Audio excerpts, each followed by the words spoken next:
Olá pessoal, sejam bem-vindos. Esse é o Cast dos Espíritos, um podcast segundo o Espiritismo. Eu sou o Rodolfo e nós estamos retornando aos nossos estudos sobre leis morais no Livro dos Espíritos. Fala aí pessoal, tudo bom? Estamos de volta, desejando que todos sejam fecundos, multiplicai-vos e enchei-vos a terra. Vamos lá! Bora reproduzir aí conteúdo espírita de alta qualidade, daí ó, é hoje, meu. Então é só colocar no repeat os episódios do Cast dos Espíritos, do Horizonte Espírita e de mais alguns amigos aí no máximo, né, Valdir? Porque te falar, o negócio tá difícil. Bom, pessoal, como vocês viram aí, hoje nós vamos falar sobre um assunto tranquilo, sem dificuldade, sem polêmica. Vamos falar de lei de reprodução. Eu espero que o episódio transcorra tudo bem e que vocês possam se sentir estimulados a continuar pesquisando o assunto. Bom deixar sempre aquele recado, nossa página do YouTube nosso canal no YouTube tá muito bem atualizado pelo Valdir. Se você prefere, pode assistir ou, na verdade, ouvir os áudios por lá, mas pode baixar direto do nosso site também para ouvir offline quando estiver usando um Wi-Fi, e você pode ouvir em qualquer lugar, pode ouvir lavando louça, fazendo caminhada, no transporte para o trabalho, enfim, da melhor forma que for possível para todos vocês. Deixa um oi lá na nossa página do Instagram também. A gente está gravando esse episódio no início de 2024, então quem sabe a gente consegue finalmente pagar a promessa de interagir um pouco mais com vocês pelas redes sociais, tá bom? @o Cast dos Espíritos no YouTube, o Cast dos Espíritos, e o nosso site é só colocar aí no Google que você vai encontrar, também tem link na bio da nossa página no Instagram. Então vamos lá, vamos direto para o nosso episódio hoje, que o tema é bastante controverso em alguns pontos. Dayan, sobre o que nós vamos falar hoje? Então, Rodolfo, hoje nós vamos tratar, seguindo aqui a nossa sequência, da lei de reprodução. Queridos ouvintes, dentro desse tema, lei de reprodução, os espíritos abordaram vários temas, mas nós pensamos aqui dois que entendemos que seriam mais interessantes, né, para nós discutirmos. Esses temas são, então, obstáculos à reprodução e casamento, abordando também a poligamia. Muito bem, se vocês não se importam, podemos começar então. Vamos lá. Então, eu acho que vale a pena nós iniciarmos já trazendo para nós, né, a pergunta 686, para o nosso ouvinte aí também se situar, em que os espíritos são questionados na base. A pergunta inicial é: a lei da natureza é lei da natureza, melhor dizendo, a reprodução dos seres vivos? E a resposta dos espíritos é bastante direta: evidentemente. Sem a reprodução, o mundo corporal pereceria. Muito bem, então aí nós já tiramos, queridos ouvintes, a nossa premissa. No mundo corpóreo, a reprodução é uma lei natural e necessária para a continuidade desse mesmo mundo corpóreo. Eu acho que aqui a gente deve definir que esse mundo corpóreo a que se refere aos espíritos são os mundos em que nós temos uma vida orgânica e que ela segue a sua reprodução, né, na medida em que um ser ele se reproduz criando novos seres. Porque afinal, no universo nós sabemos que a partir da destruição tudo se recria, mas aí nós não podemos falar necessariamente em reprodução, né? Uma estrela se reproduziria, Valdir? Ela explode, espalha o seu material e dali vão surgir novas estrelas, mas isso não seria um processo de reprodução, né? Então vamos lá, seguindo o bonde. Temos essa premissa então. Rodolfo, Valdir, vamos entrar então logo no que interessa, que seria o nosso primeiro tema: obstáculos à reprodução. Então vamos lá. Ouvintes, na pergunta 693, os espíritos foram questionados da seguinte forma: são contrários à lei da natureza as leis e os costumes humanos que têm por fim ou por efeito criar obstáculos à reprodução? Resposta: tudo o que embaraça a natureza em sua marcha é contrário à lei geral. Até aqui, nenhuma novidade. Mas na pergunta 693A temos algo interessante. O questionamento é o seguinte: entretanto, aqui o questionador abre um parêntese, né? Há espécies de seres vivos, animais e plantas, cuja reprodução indefinida seria nociva a outras espécies e das quais o próprio homem acabaria por ser vítima. Pratica ele ato reprovável impedindo essa reprodução? Resposta: Deus concedeu ao homem, sobre todos os seres vivos, um poder que ele deve usar sem abusar. pode, pois, regular a reprodução de acordo com as necessidades. Não deve opor-se-lhe sem necessidade. E aí a pergunta segue, caso os nossos ouvintes tenham interesse, corram lá para ver o final, mas essa parte aqui é o que mais nos interessa. E a última pergunta, a 694, o questionamento é o seguinte: que se deve pensar dos usos cujo efeito consiste em obstar a reprodução para a satisfação da sensualidade? Resposta: isso prova a predominância do corpo sobre a alma e quanto o homem é material. Então, muito bem, queridos ouvintes, antes de chamarmos aqui Valdir e Rodolfo para a nossa conversa, eu quero já chamar a atenção de vocês para o seguinte ponto. Nenhuma dessas perguntas, em nenhuma das respostas, melhor dizendo, como vocês puderam observar, os espíritos são peremptórios no sentido de dizer: isso está errado, isso é um crime, ou como gostam os católicos, isso é um pecado. Então os espíritos nos deram respostas e que nenhuma delas é fechada, a não ser a primeira, quando eles falam que tudo o que embaraça a natureza é contrário à lei geral. Mas já na próxima pergunta, na resposta seguinte, eles já abrem uma exceção, dizendo que, entretanto, o homem pode regular a reprodução de acordo com as necessidades. E quando questionado a respeito de eventuais métodos que nós poderíamos usar aqui, eles colocaram basicamente para satisfação da sensualidade, mas nós vamos discutir isso melhor. Também não dizem que isso é errado, nós somos terríveis porque fazemos esse tipo de coisa. Mas deixam claro que, agindo assim, isso demonstra uma predominância do corpo sobre a alma. Muito bem, agora vamos discutir essa questão mais detidamente, chamando então aqui para a mesa já primeiramente o nosso companheiro Valdir. Valdir, tendo em vista essas perguntas e respostas, nós podemos concluir que o espiritismo ele é contra o uso de contraceptivos? E mais, em caso afirmativo, nós não teríamos aí um conflito, uma colisão de duas leis naturais? Esta, a lei de reprodução, e a lei de liberdade, que nós vamos tratar ainda em episódio próprio, especialmente no que diz respeito à liberdade das mulheres, que nesse caso sofreriam aí uma espécie de restrição no seu livre-arbítrio, porque ela não poderia escolher ou optar ter ou não filhos, não poderia escolher qual o momento mais adequado para tê-los. Esse conflito existe? Não existe? Tem como a gente conciliar, caso ele exista? Dayan, é um monte de pergunta que cada uma dava um podcast, né? Mas deixa eu voltar com as minhas sempre preliminares de organização da coisa, né? De como eu organizo o meu pensamento sobre as coisas do espiritismo, sobre o que os espíritos dizem, propõem, etc. Então, primeira lembrança que eu acho importante: Kardec não era um filósofo e Kardec não estava trabalhando em termos de filosofia quando resolveu selecionar as perguntas que integrariam o Livro dos Espíritos, e também não estava preocupado com isso quando ele resolveu agrupar estas perguntas sobre certos títulos. Quando nós falamos no nosso primeiro episódio sobre leis morais, nós falamos sobre a dificuldade que é de se classificar essas 10 leis morais e como o Kardec quis fazer um paralelo com o Decálogo, né, com as 10 leis de Moisés, e que não existe no universo lá um lugarzinho escrito da lei de reprodução, e não foram os espíritos que disseram: Kardec, junta isso aqui com aquilo ali que vai dar certo. Então, a gente não tem o material originário, a gente não sabe o que Kardec estava pensando quando ele reuniu, mas ao ler as perguntas que você estava falando, para a gente, pelo menos, ao pensar criticamente acerca do espiritismo, a gente precisa tentar identificar o que o Kardec colocou junto. E para mim, este capítulo, ou esta lei, ele está tratando de duas coisas que o Kardec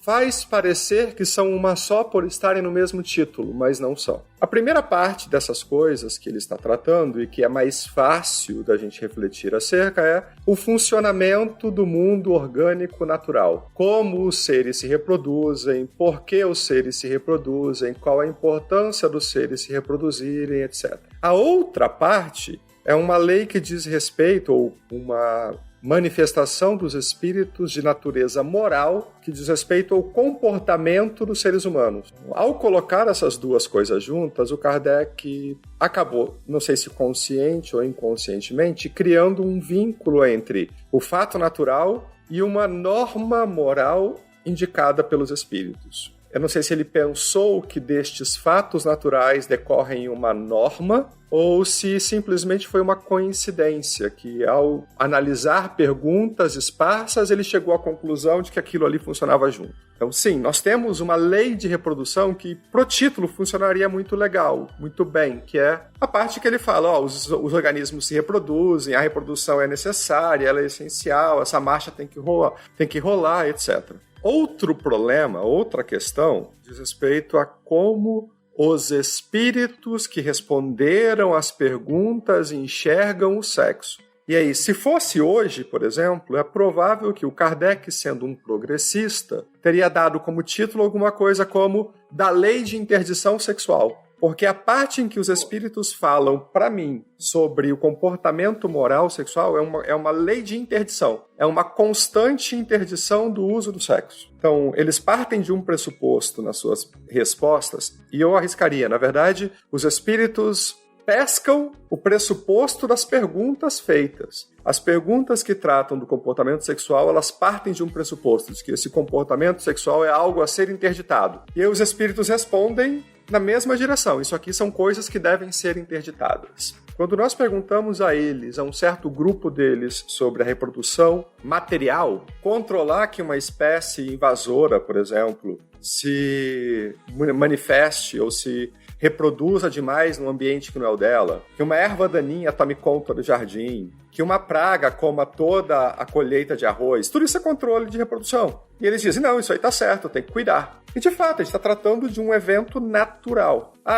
Os seres humanos se reproduzem por meio sexuado. As bactérias, algumas delas, os vírus, etc., por meios assexuados. Ótimo, a gente está tratando disso, do aspecto natural da coisa, da biologia da coisa, da análise do fenômeno físico. Quando o Kardec faz uma pergunta como essa que você leu, se a gente pode exercer a sexualidade sobre a reprodução, para a satisfação da sensualidade, a pergunta já tem um pressuposto muito severo inserido nela. Um pressuposto de interdição. Satisfação da sensualidade é e sempre foi, na moral cristã, algo a ser evitado e proibido e interditado. Então, quem fez a pergunta, já fez a pergunta com uma interdição. E ouvinte, eu não preciso de colocar uma expressão negativa para criar uma sentença de interdição. Por exemplo, o Dayan conhece bem, o tipo criminal para homicídio é matar alguém, pena, tanto. O tipo criminal, o artigo 121, né, Dayan? O artigo 121, não tem nenhum comando negativo inscrito nele, não tem nenhum não. São duas coisas, matar alguém. Mas qualquer pessoa que ler aquilo sabe que na sua norma essencial está o proibir. Quando os espíritos fazem uma pergunta e colocam satisfação da sensualidade, o que eles estão dizendo é, como é que eu tenho realmente que proibir isso aqui? Tá certo proibir isso aqui? É isso que eu vou fazer. Então, eu acho que, a partir dessas bases, eu queria ouvir o que o Rodolfo tem a pensar, porque as tuas perguntas específicas, eu gostaria de abordá-las, se o meu raciocínio não estiver muito errado, a partir destas premissas. Perfeito. Sem problema, Rodolfo. E aí, o que você nos oferece a respeito desses questionamentos? Então, eu vou bem na linha do que o Valdir estava dizendo. Acho que aqui nós temos um curto capítulo dessa seção do livro, né? Curtíssimo, aliás, que dá origem a todo tipo de problema dentro do espiritismo como uma religião tradicional, né? Talvez não só todo tipo de problema, mas deu conteúdo para que certos grupos mais tradicionalistas pudessem criar o seu espiritismo.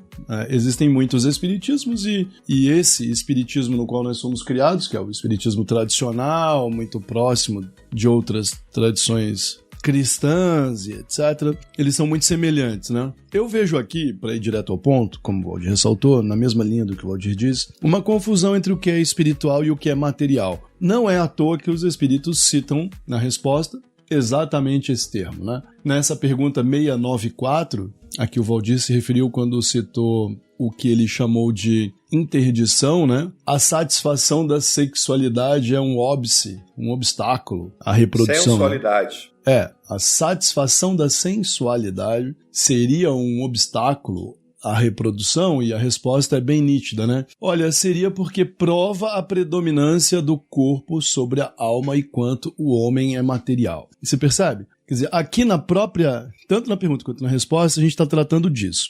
O que é espiritual e o que é material, e a partir disso, o que deve ter mais valor. Então, quando o Valdir fala do problema da moralidade, a gente pode entender de um modo bem simples, assim, o que tem mais valor? O que é um valor acima do... O que tem um valor superior e que, por causa disso, deve ser preservado por si mesmo, deve ser colocado na frente. Então, veja só, Dayana. A pergunta sobre reprodução, como você bem colocou, a pergunta 686, e não só a 686, quanto a 686, quanto a 693, são duas perguntas interessantes que me parecem respeitar esse limite. Funciona basicamente assim.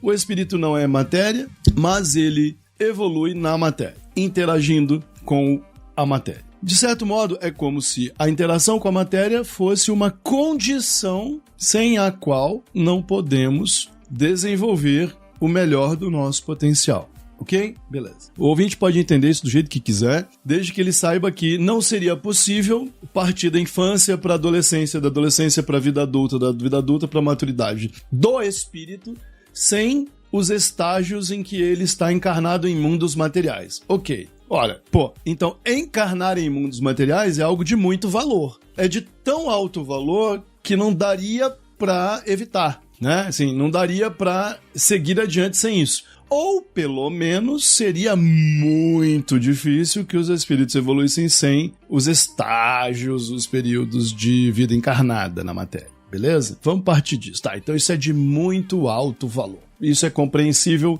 a partir da base teórica do espiritismo. Logo, obstáculos à reencarnação seriam problemáticos porque evitariam os espíritos de encarnar. Tá, beleza, tô acompanhando. Logo, anticoncepcionais nos anos 1950 no ocidente deste planeta são um problema. Calma, aí já é muito e muito longe.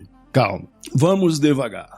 Por que vamos devagar? Porque a gente saiu correndo da premissa para um fato histórico localizado no tempo que tem a ver com as escolhas dos espíritos encarnados num certo contexto. E aí a gente tem que começar a tomar muito cuidado. Por quê? Porque encarnar não é, como o Valdir colocou, apenas um fato biológico. Dado que bebês humanos não são cuspidos no mar e saem por aí nadando, eles precisam de atenção, cuidado, carinho, afeto, envolvimento, tempo, disponibilidade, recursos, sacrifícios e um monte de outras coisas para que eles possam sequer aprender a caminhar pelas próprias pernas. Ou seja, invariavelmente, mais do que um corpo físico, nós precisamos uns dos outros. E, para poder evoluir bem, nós precisamos uns dos outros suficientemente bons, como disse o grande psicanalista inglês Donald Winnicott. Percebe? Então, assim, do fato puramente material ao fato espiritual... Porque, veja, Valdir, existe uma enorme discussão na filosofia se existem ou não fatos morais. Ou seja, se existiria um certo e um errado na natureza, digamos assim, né? Mas pelo nosso raciocínio aqui, pelo fio do nosso raciocínio, existe um processo puramente biológico, que nem cavalos marinhos que ejetam seus filhos da bolsa e pronto, eles estão aí no mar e vão tocar o destino deles. Mas para os bebês humanos as coisas não são assim, né? Então, assim, existe uma passagem do biológico ao espiritual, do material espiritual, do biológico ao moral, que é uma linha complexa, não é uma linha, né? É um campo, digamos assim.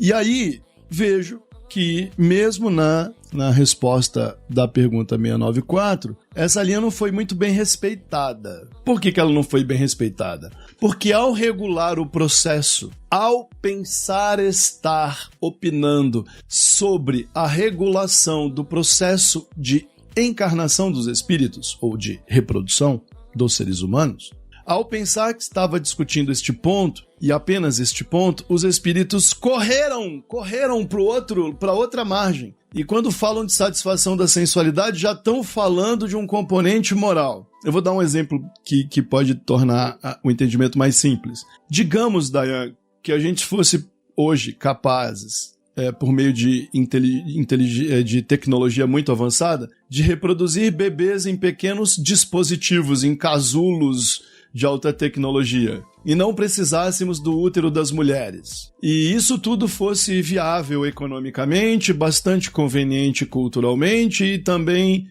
melhor até, para a garantia do bom desenvolvimento dos bebês, ok? Na média. Falo em termos puramente biológicos, tá? Onde a gente fosse capaz de medir. Ora, seria ótimo. Seria ótimo. Assim, os bebês não precisariam ser carregados para lá e para cá, submetidos à violência dos maridos ou companheiros das mulheres, às pressões do trabalho a que elas são submetidas, às dificuldades para se alimentar, né, para descansar. Afinal, a enorme maioria das mulheres, para poder carregar um bebê, precisa trabalhar muito. No mundo, considerando o mundo inteiro, ela não pode ter descanso, ela não é protegida por legislações avançadas, nem nada do gênero, né? A enorme maioria dos bebês vem ao mundo com muita dificuldade nesse sentido, porque as mulheres passam muitas dificuldades na média. Seria melhor? Porque numa vida comunitária em que esses bebês pudessem ter um período de gestação garantido biologicamente por alta tecnologia e depois recebessem o afeto da família, não seria possível porque já no útero existe uma simbiose do bebê com a mãe. Não, a gente podia ter dispositivos que linkassem o bebê com a mãe, capturando pensamentos, as mães podiam visitar seus casulos, esses casulos podiam ficar até dentro de casa, né, e não sair de lá. Enfim, dá pra pensar num monte de saídas. Lembra daquele filme Inteligência Artificial, AI do Spielberg, eu acho? Inteligência artificial. Então o casulo fica em casa, a mãe vai dormir, ela se conecta com o casulo, né? Ela passa emoções pro... Então, olha, eu sei que parece uma viagem muito perdida na ficção, mas essa reflexão, ela seria uma reflexão sobre o componente material, quase sem ter que discutir a parte moral do problema. O que as pessoas fazem dos seus próprios corpos físicos é um problema moral. Então, assim, implicar a reprodução na escolha dos indivíduos, a reprodução como uma lei da natureza na escolha dos indivíduos, é atravessar um valor em cima do outro. Aí nós vamos ter um conflito.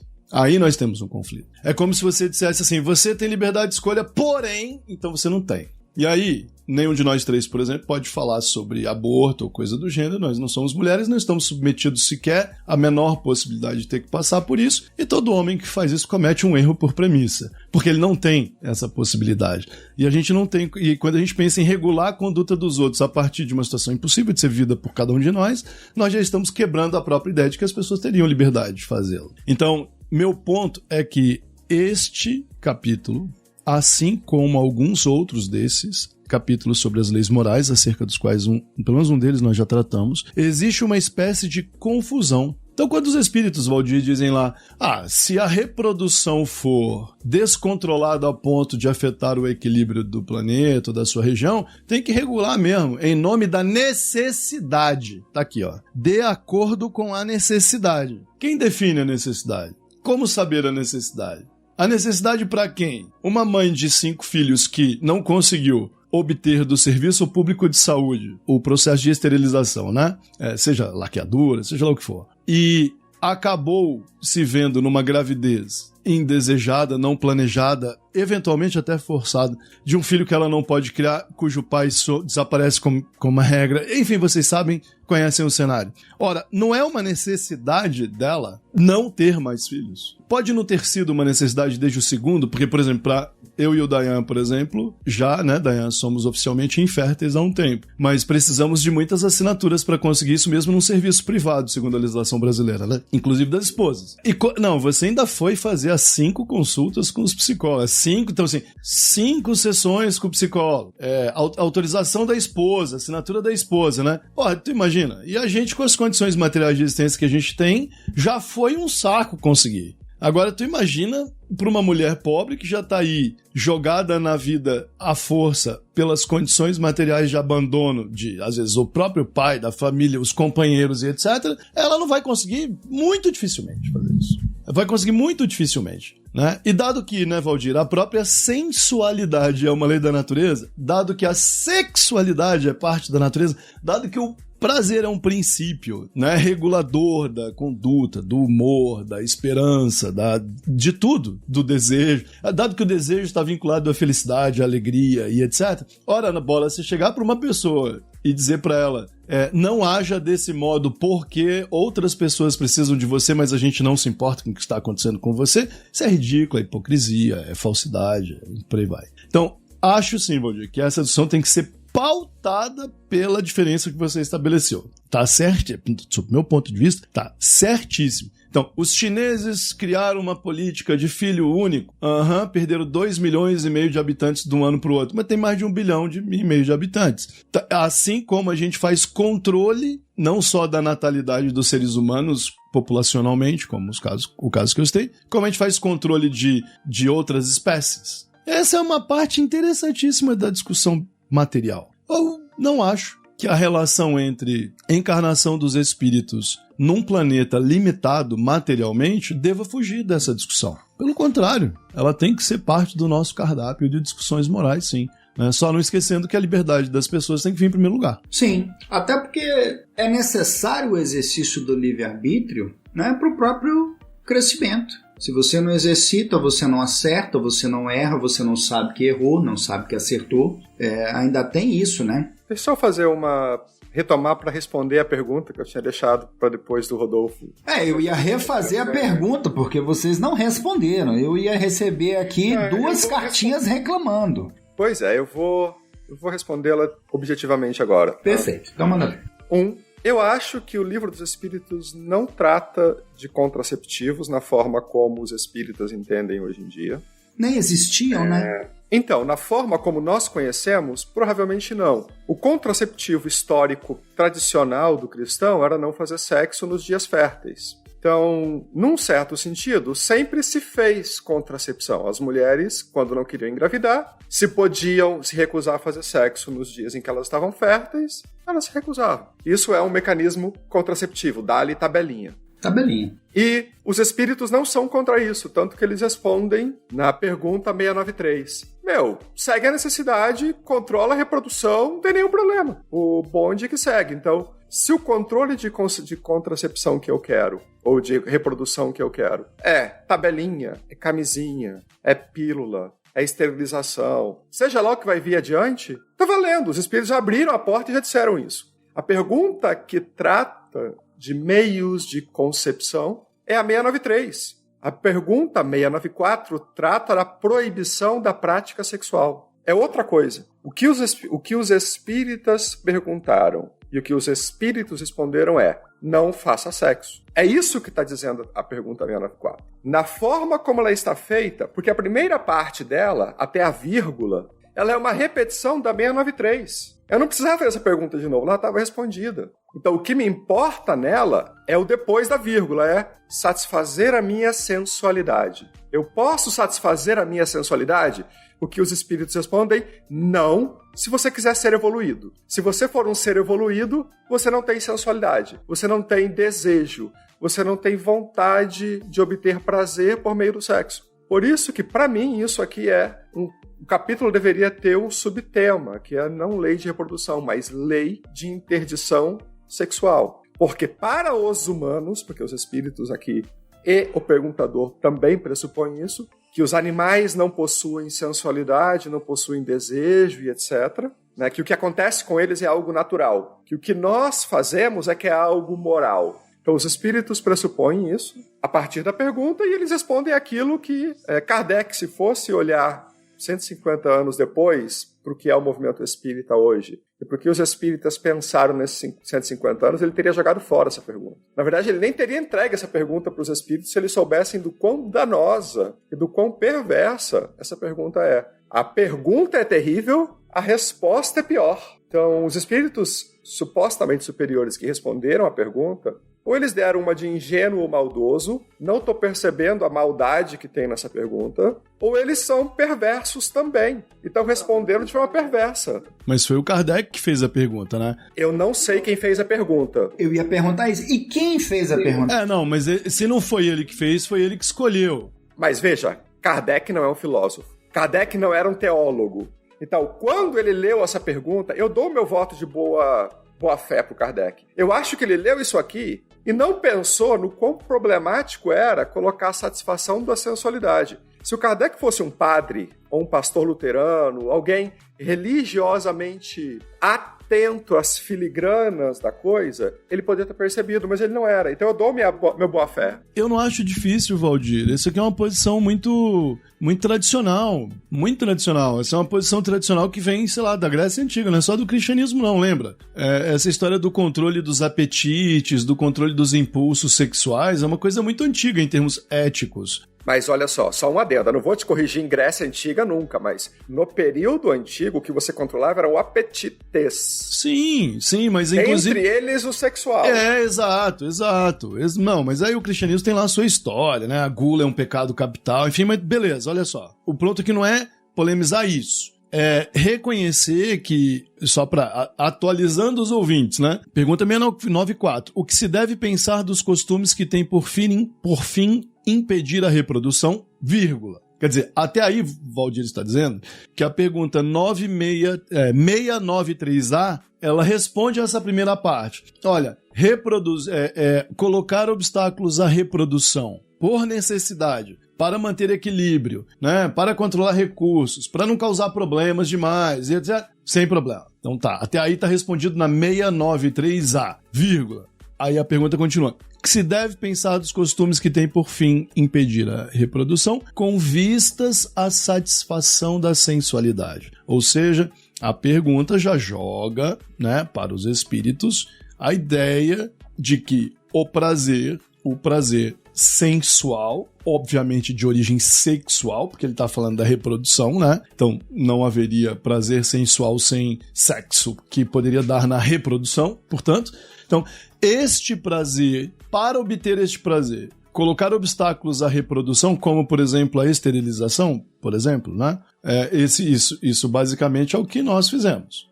Você faz a esterilização para não ter mais que se preocupar com a possibilidade de reproduzir, ok? Beleza. Homens e mulheres fazem isso com bastante naturalidade hoje em dia, em qualquer cultura, pelo menos ocidental. Em qualquer lugar no Ocidente. E aí os espíritos respondem, bom, isso prova a predominância do corpo sobre a alma e o quanto o homem é material. Veja só, Valdir, o homem é material. Sim. Claro, é lógico. Não vejo... Só que a resposta, como você está dizendo, evidentemente tem um cunho moral de reprovar isso. De reprovar. E isso evoca essa histórica luta das forças espirituais contra as forças materiais, né? Essa oposição. Nós, como espíritos, deveríamos vencer os impulsos ou pulsões que nos são impostos pelo corpo material. Se a gente adere à infertilização para poder continuar praticando sexo sem o risco de reproduzir, nós estamos perdendo essa luta. É disso que nós estamos falando. Só que o ponto que eu evoquei na resposta anterior é, olha só, onde estão os meus deveres como espírito em relação à necessidade de ter filhos? É esse ponto que eu gostaria de salientar. Onde eu sou moralmente obrigado pelo espiritismo a ter filhos? Porque a resposta dos espíritos fala em sensualidade é igual à submissão do espiritual pelo material. Ok, beleza. Mas ela fala pensando na reprodução, de modo que parece incluir um dever moral de ter filhos. Então, olha só, eu sou um homem fértil e se eu fizer a esterilização, eu não terei mais filhos, logo sexo apenas por prazer, logo isso é moralmente ruim. E aí, eu gostaria de lembrar que esse pode ser uma questão moral. De fato, ela pode. Eu não estou admitindo que seja. Eu estou dizendo que ela tem conteúdo para ser. Você encarnou porque alguém te deu oportunidade. Você precisou de uma mãe, pelo menos, para poder cuidar de você até você ser autônomo. Se não foi uma mãe, uma pessoa que teve que cuidar de você, pelo menos uma. Se não foi uma pessoa, foi uma comunidade, né? Você, então, foi entregue a uma comunidade que cuidou de você. Você, em tese, teria o dever de devolver esse esforço para que um outro espírito encarne. Afinal de contas, por exemplo, se todos nós formos não só inférteis, mas incapazes de cuidar de bebês, de alguma forma, não haverá mais encarnação neste mundo material. Logo, haveria aí uma espécie de dever, um compromisso moral para que a existência material seja possível. Estão acompanhando? Quer dizer, se todos os adultos livres decidirem que não só não terão mais filhos, mas que não cuidarão de bebês, de alguma forma, logo, não haverá mais encarnação neste mundo material, seremos a última geração a ter tido a chance. Eu brinco muito em sala de aula, eu falo assim, tudo bem, vocês são pais e mães de pet, vocês vão reencarnar como? Porque, assim, pro pitagorismo, vocês podiam ser um pet também. Mas, assim, pra vocês que são cristãos, a ideia de reencarnar como um pet é meio ruim, vocês não gostam da ideia, né? Você tá cuidando bem do seu pet e na próxima você quer ser filho dele? Eu dou uma óbvia exagerada na reflexão, mas a molecada adora, né? O pessoal lá dos primeiros períodos fica assim, tal. Então eu devolvo a bola pra vocês. Em sentido moral, eu tô pensando aqui, por exemplo, num sentido bem kantiano, né? Não só do faça aos outros o que você gostaria, mas, enfim, faça aos outros o que seria bom pra eles. E o que seria bom pros outros, em primeiro lugar, além de ter a oportunidade de viver. Agora, a oportunidade de viver que você tem hoje, hoje você é um agente de reflexões que só está pensando nisso porque sua mãe ou uma outra pessoa foi suficientemente cuidadosa com você. Nós teríamos o dever moral, pela teoria do espiritismo, de nos sentirmos obrigados com relação à reprodução de alguma forma, não quero dizer ter filhos, mas de cumprir obrigações com relação à necessidade de os espíritos encarnarem nesse planeta? O que vocês acham? Ficou ainda pior, né? A pergunta já não estava boa, aí ele conseguiu piorar. Eu acho que isso é uma pergunta para a gente abordar no capítulo sobre lei de sociedade, que a gente vai gravar ainda. Eu acho que o problema que você está evocando agora... Tá pedindo tempo para pensar, vou ditar. Não, eu acho que esse é um problema. Boa pergunta, veremos mais à frente, ouvintes acompanhem. Deixa eu usar a minha prática profissional aqui. Olha lá. Eu acho que mais do que um problema para refletir, eu acho que o que os espíritos estão abordando, eles não estão preocupados com isso que você está trazendo para a superfície. Eu não acho que em nenhum momento no capítulo sobre reprodução os espíritos estão minimamente preocupados sobre como a prole vai viver. Isso é um problema que eles vão analisar em outro lugar. Eu acho que nesse capítulo aqui ele só está preocupado em saber se o doador de sementes A vai entregar a semente para a portadora dos óvulos B e se isso aí vai chegar a um termo natural, que seja um aborto natural ou um parto. Os espíritos nesse capítulo, para mim, estão zero preocupados se aquele bebê vai nascer e ser jogado no rio ou se ele vai ser criado para se tornar um filósofo. O que eles estão preocupados aqui meu problema se encerra no momento em que eu estou impedindo ou favorecendo a união de duas células sexuais. Só. Nesse ponto, eles são me parece que aqui eles são tremendamente objetivos. Olha só, dane-se se a criança vai ser criada ou não. Você não pode não fazer. Desde que você faça só criança e não use a sua sexualidade para mais nada, você está a caminho da evolução e você é iluminado. Mas isso você está falando aqui então, mas tá, tudo bem. Concordo com o fato de que o que eu disse evoca a ideia de uma comunidade. Sim, concordo. Mas é que talvez daí eu esteja me antecipando e já jogando a reflexão pro problema do casamento, então, que é o próximo. O que você acha? Não quero bancar o host, mas assim, o dever moral de ter filhos, pra mim, parece evocar a possibilidade de existir um dever moral em ter filhos ou em cuidar de crianças de alguma forma. Parece evocar esse ciclo encarnatório como uma lei da natureza. O que você acha? Nisso aí, cara, eu concordo, porque veja, você já falou tudo. Se nós pararmos de ter filhos, eu não quero ter filho. Se todo mundo parar de ter filho, acabou. Essa é a última geração. A vida humana na Terra já foi, acabou. Nós vamos ficar velho, 20, 30 anos, 40, não tem mais ninguém aqui. Se todo mundo resolver não ter mais filho. A menos que a gente invente lá as cápsulas e faça os bebês em úteros artificiais. Se dentro desse período a gente conseguir reproduzir outro ser humano sem essa necessidade, sim, do contrário ela acabaria. Então quando nós olhamos assim, me parece que é difícil dizer que nós não temos uma obrigação de perpetuarmos a espécie. E aí essa obrigação seria a moral. Biologicamente, nós vamos nos sentir atraídos uns pelos outros, mas nós podemos impedir a reprodução. Aí eu realmente tenho dificuldade, eu não tenho como discordar disso não, certo? Mas ainda acho que o Valdir está certo, é uma discussão para uma outra hora. Aqui eu acho que caberia mais a gente voltar para o tópico, e a gente acaba abrindo demais, que era essa questão em especial dos contraceptivos. Os espíritos aqui me parecem não dizem claramente é errado, não pode, é pecado, é um crime contra a natureza, mas eles dão um tom de repreensão. Me parece que é por aí, eles dão esse tom de repreensão. Passando pano para os espíritos, eu posso entender isso. Se eu saio do corpo, tô olhando de fora, se eu não habito mais esse planeta porque eu já tô etéreo demais, eu ia dizer a mesma coisa. Eu falo, olha, vocês se preocupam com essas coisas porque vocês são animais, vocês ocupam corpos de animais. E os animais fazem isso mesmo, isso só prova que vocês ainda têm muito caminho para andar. Eu não preciso mais disso. Agora, eu não poderia repreendê-los a ponto de dizer reproduzir-vos, né? E multiplicai-vos indiscriminadamente. Porque aí nós vamos destruir o planeta, como nós já estamos fazendo, de outra forma. Qual é a espécie na Terra que é mais deletéria para o planeta, mais predatória para o planeta? A raça humana, velho. Nós temos que controlar a raça humana. A espécie humana. Nós não podemos nos reproduzir indiscriminadamente. Nós vamos acabar com esse planeta rápido também. Se a gente se reproduz demais, a gente acaba com o planeta. Se a gente não se reproduz, a gente acaba com o planeta. Me parece que nós precisamos ter aí um equilíbrio. Se a gente não se reproduz, a gente salva o planeta.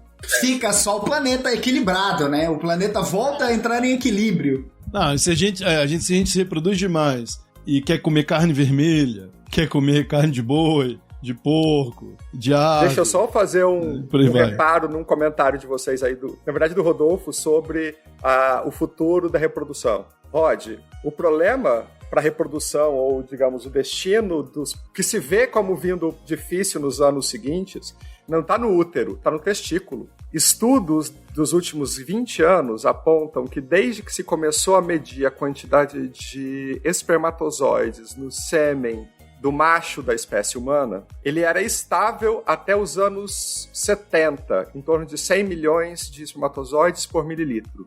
Dos anos 70 até agora, ele já caiu para metade, a contagem já está em 48. Se continuar caindo dessa forma, na próxima geração, o macho da espécie humana será virtualmente infértil por natureza. Mas dá pra guardar, essa semente aí dá pra guardar. Ih, já tem cofre de semente aí, ó. Se a natureza agindo pra manter o equilíbrio. Você esqueceu de outro detalhe, diversidade genética. Você não pode guardar a tua sementinha lá e fazer 1 milhão de filhos do Rodolfo andando por aí. Não dá pra ter 1 milhão de tomates. Você sabe que já apareceu, tem uns espertinhos aí, né, que já me vieram com essa ideia. Tem uns, sei lá, uns descendentes de Noé aí que já, né? Bom, mas vamos deixar isso pra lá. Dayan segue são... Eu deixo o questionamento no ar e peço que os ouvintes e as nossas queridas ouvintes reflitam sobre isso, porque a gente vai voltar a esse ponto. É uma discussão que a gente sempre tem, né? Com casais que têm ou não filhos, ou com pessoas que não querem ter filhos. O Valdir não quer ter filhos, nem sonha com a ideia, nem quer adotar, nem coisa do gênero. Então, assim, você fica pensando, tudo bem, então o que a gente faz? Que tipo de compromisso que a gente tem com as outras pessoas? Mas acho que para a lei de sociedade seria um excelente tópico. Manda ver, Dayan. Bom, então, ouvintes, vou deixar aqui com vocês também a mesma pergunta para reflexão. Ouçam, voltem a fita, ouçam de novo, leiam as perguntas e digam para nós aí o que vocês acham lá nos nossos comentários.